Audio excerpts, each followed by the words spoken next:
Hi, welcome to another fiber podcast. I call it fiber because I knit and crochet, so we're going to talk about both in this video. I follow the standard podcast format where first you talk about your finished objects and then your works in progress, and then you talk about your acquisitions. I am wearing the Colosseum top by Edsfarts. I really like this top. I used a thin mohair type yarn. I'm not sure the exact fiber content because I got this yarn from the thrift store and it didn't have a label. It's a mystery yarn, but even though it has a lot of holes in it, it's very warm because of the halo. This is one of my favorite crochet tops. Okay, let's start with finished objects. I have a lot. I think it's been 4 months since I did a fiber podcast. I've been busy. First up, I made a couple of caps. I said I wasn't going to make more of these, but then I saw these patterns by Loopy Studio. This is the Loopy net cap, and it has beads on the sides. And I added a dangly one in the middle to kind of make it stay on my head. I used a fine, I think it's a crochet thread that I got at the thrift store, and I think I used a 3.25 millimeter hook. This is a paid pattern. I will link it below. I don't actually wear this that much, probably because of the beads. I just find that makes it a little bit uncomfortable, but I do think that it's a very pretty hat. Next up, by the same pattern maker, she has the Cutie Pie bonnet, which is a free crochet pattern on her website, which I will link below. It starts by working a flower at the back and then you work the edges, and this is what it looks on. And I like wearing this at home just so that my hair is tidy but I don't have to put it up, and I think it's very cute.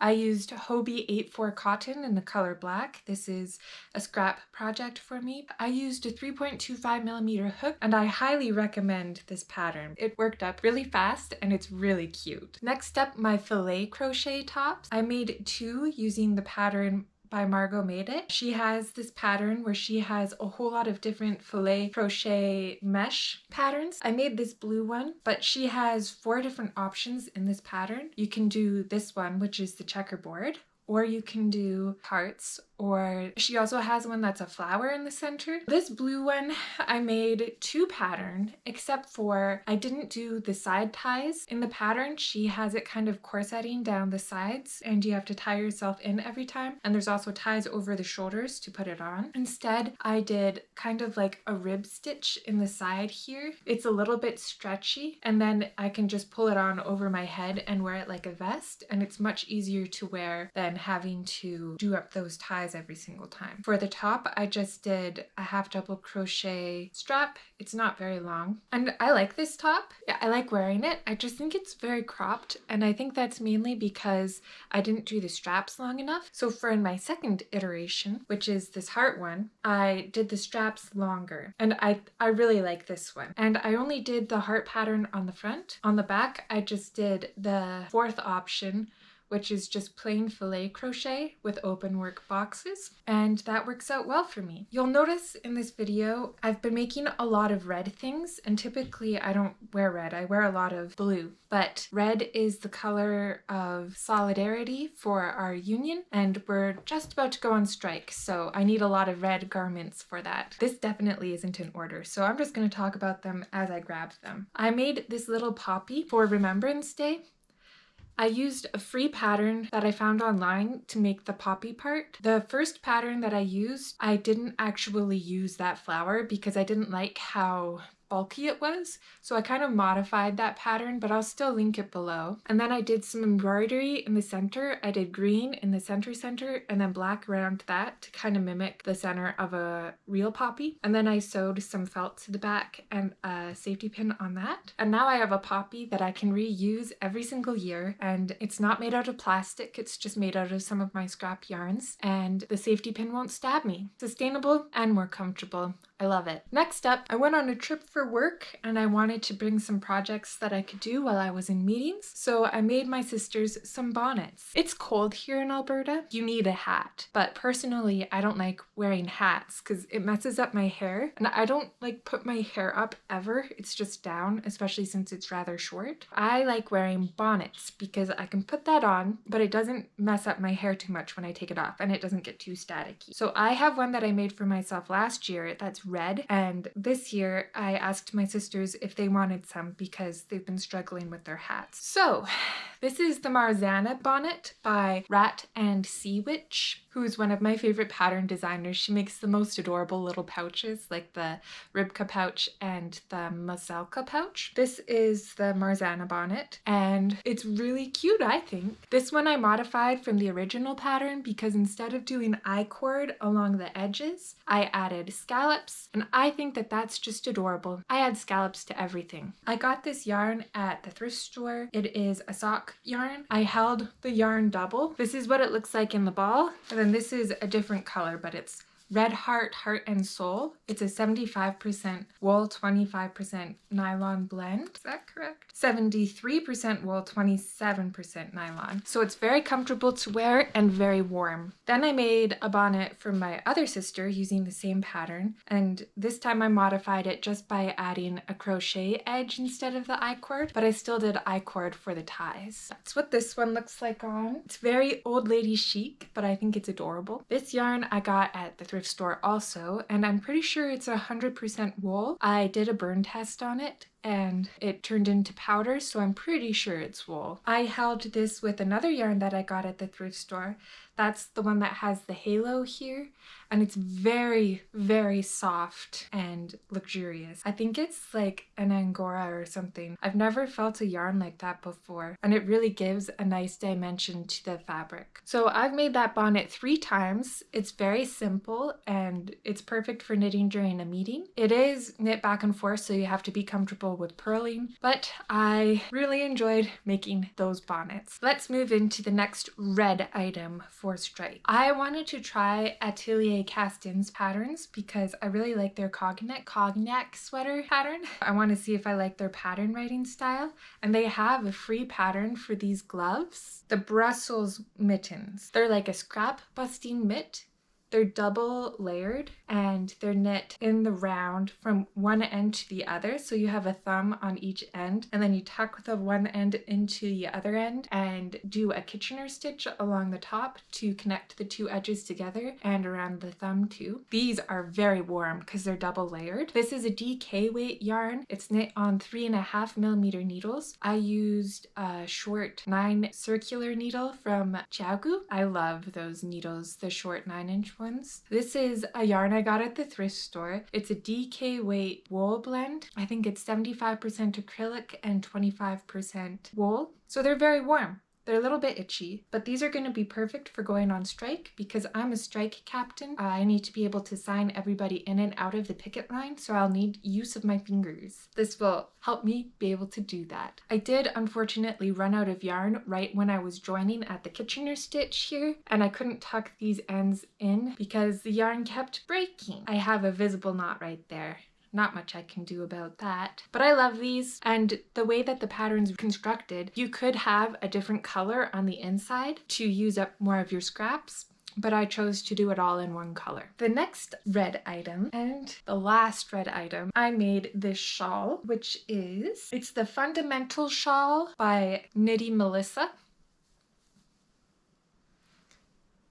I used a yarn I got at the thrift store. I believe this one's 75% mohair, 20% wool, and 10% nylon. So this is a very soft yarn, but it is very itchy if you wear it against the skin because of the halo. I modified the pattern to, instead of having 4 different repeats, I just repeated the stockinette section and the lace section. I think that looks prettier. With this shawl, I was trying to get the look of that trench coat by, I can't remember who it's by, but there's this like really popular trench coat in fashion right now, and it comes with a removable shawl, and I really like how the shawl looks. I think that that's the trend that's coming back in, and so I wanted this for strike as well because it's Alberta and it's November and this will keep me nice and warm. The shape of the shawl isn't really what I expected because it's not like a triangle. It's kind of like a square or a rhombus or something like that. And that makes it like pool at the back here. But that also makes my neck a bit warmer. This is a free pattern. It's worked on 8mm needles, and this yarn is a bulky weight. I'm gonna keep this on because it's cold in here. Next up,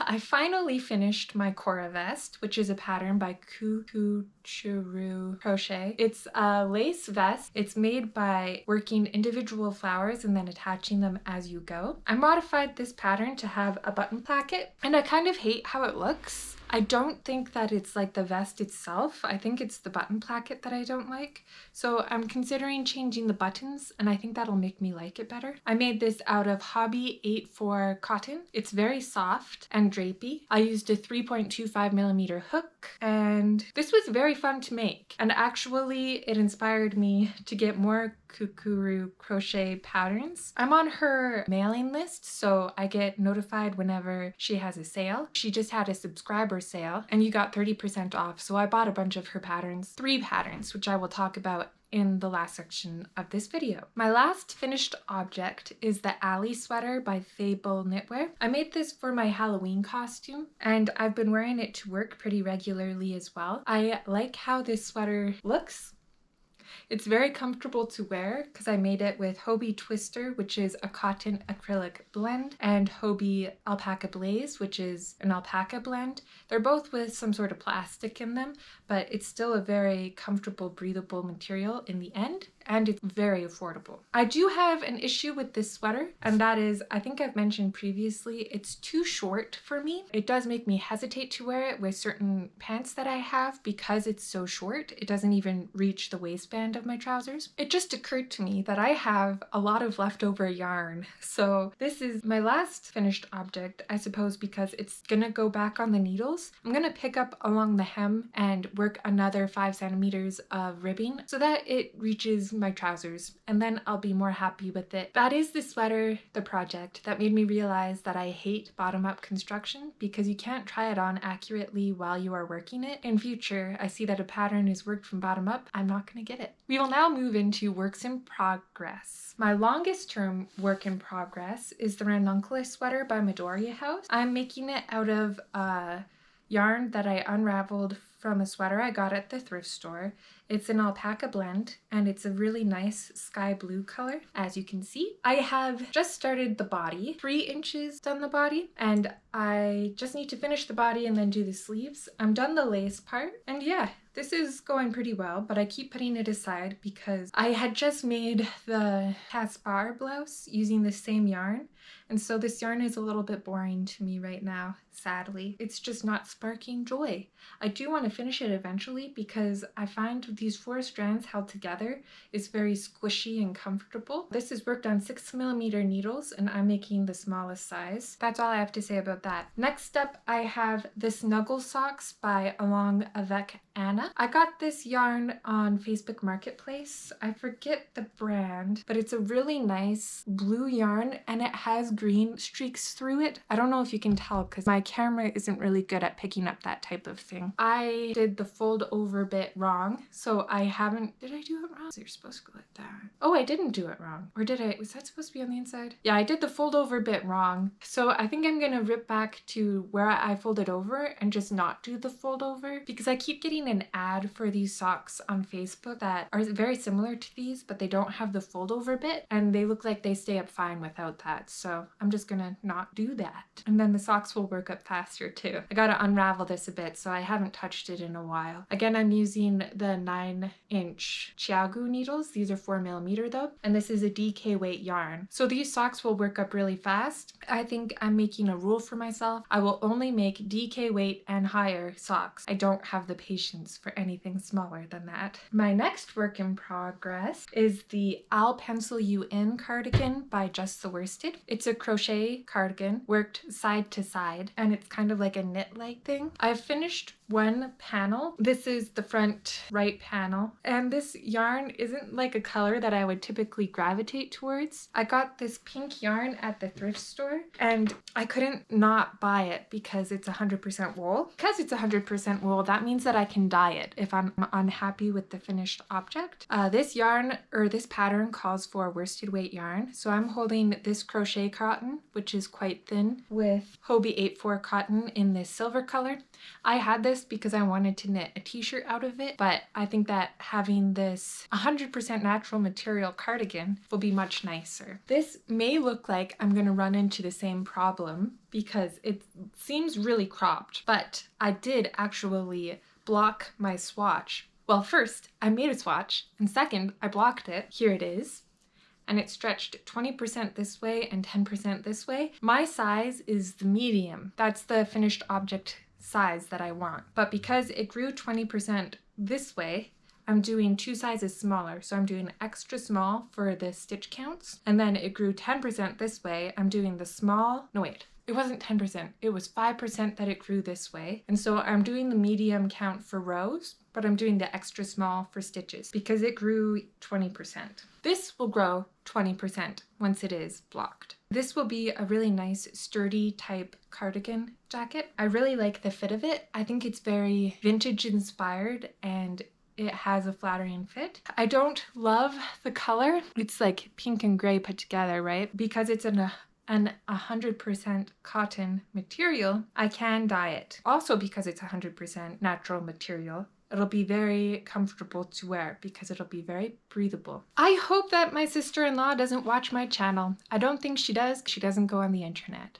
But if she is, Meg, don't watch this. For Christmas this year, my family has pulled names out of the hat and everybody gets one person in our family to make a gift for. And it could be anything. It could be a loaf of bread. My husband's considering making a clock. I, of course, am going to make it out of crochet. I found this free pattern for pot holders online. My sister-in-law loves to cook. That's how she shows love and affection. And so I thought that something for the kitchen would be very nice for her. This is the same yarn that I used for that bonnet that I made for my sister, this one, but this is held with the fluffy yarn and I'm just holding this singly. I think it's like a DK weight. I'm working it up with a 4mm hook, and this is 100% wool. You want pot holders to be 100% natural material so that it doesn't melt and burn your hands. This is the pot holder. You start by making the loop and then you work like this and you do increases at the point every time. It's very fun to work up. Then I single crocheted around and did scallops on the edges because I think scallops are gorgeous. I'm gonna line the back with cotton or denim, something like that, so that her fingers won't go through the holes that are in here because it isn't like super dense. And then I also made this smaller piece, which I'm going to sew onto the tip of the pot holder here so that you can stick your thumb in it like this and grab things that are hot. I am almost done that. I will probably finish this tonight, which is grand because it's November 13 today, which means I'm gonna be done way before Christmas. This is what the yarn looks like in the ball. I got 2 balls from the thrift store for $2.25, so make sure you check your thrift store for yarn, because this is 100% wool. I'm pretty sure it's hand dyed. Okay, that's all my works in progress right now.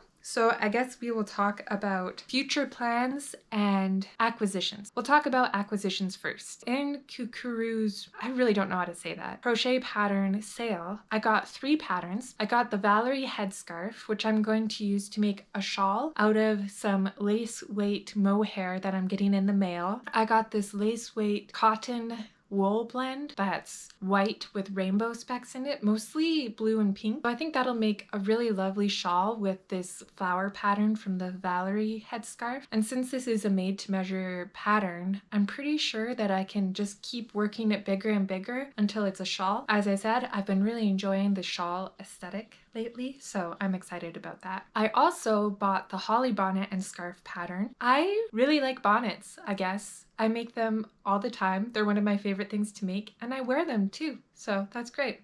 I want to make the holly bonnet out of this yarn that I got from the thrift store, but I'm not sure that this will be enough. I think this is a fingering weight, and again, I'm pretty sure it's wool, and it's hand dyed. I hope I can get the holly bonnet out of this, though it says it needs 2 balls of wool to make it, but that's because it's made in 2 colors and I'm only going to make it in 1 color. So wish me luck. And then the third pattern I bought was a crochet hook case pattern. I'm going to use that to store my Clover Moor hooks. They are my favorite. I also have the bigger hooks. I don't think that they're Clover Moor though, they're Prim, and I'll just keep those in my current pouch that I'm storing my hooks in and use the one that I'm going to make to hold my Clover Moors. I've been really enjoying making small things like that poppy. Just making something so detailed, thoughtfully, I find that very, very satisfying, and I've been really enjoying that with the pot holders too. Just adding more and more to the pattern to make it a very special thing. There are 2 more patterns that I want to talk about that I want to cast on as soon as possible. Meepy the Label, or Famke, has these beautiful cardigan patterns, and I've bought 2 of them, but I haven't made them yet. I talked about one in the last video. It's the Clara collar cardigan, and I kind of started it, but I really need to do a proper gauge swatch before I properly start it. So my plan is to make the Clara collar cardigan out of this teal yarn I have. I got this teal yarn from Hobbii. It's the Hobbii Twister Solid, so that is the blend of cotton and acrylic, just like my Ali sweater. And they have a teal that matches that Twister Solid quite well in the Alpaca Blaze. And then I didn't get enough of the teal to hold 2 strands of alpaca with the cotton acrylic. I have a lot of this alpaca left over, so I'm going to hold one of these strands with one of the teal with the Hobbii Twister in teal as well. And that's my plan for the Clara collar cardigan. I also want to make the Mabel... Oh, another thing about the Clara collar cardigan. I'm glad I haven't started it yet, because in Meepy's last, or in Famke's last knitting podcast, she talked about adding an addition to the Clara collar cardigan pattern, and she's going to make an option for tapered sleeves instead of the bulkier ones that are included in the pattern right now, and that's exactly what I need. So it feels serendipitous that I haven't casted that on yet, because I like tapered sleeves better than puffy sleeves. For the Mabel cardigan, it has beautiful lace work and also kind of like cabled designs. It's made with worsted weight yarn. I bought this yarn at Hobbii a few months ago when they were having a sale. It's a 60% cotton, 28% acrylic, 12% wool blend. It's in this really pretty dark blue color. I wish it was all dark blue instead of having the white in there. The white, I'm pretty sure, is the cotton, because this is a blown yarn. This is the Portobello yarn. It's weight 4, and it is to be worked up with 4mm needles or a 5mm crochet hook. And I believe that's the proper weight for the Mabel cardigan. So that's my plan with that. There are so many more patterns I could talk about casting on, because there's so many things I want to make. But that's my plans for the near future. And that's the end of this podcast. Thank you for watching, and I'll see you next time. Goodbye.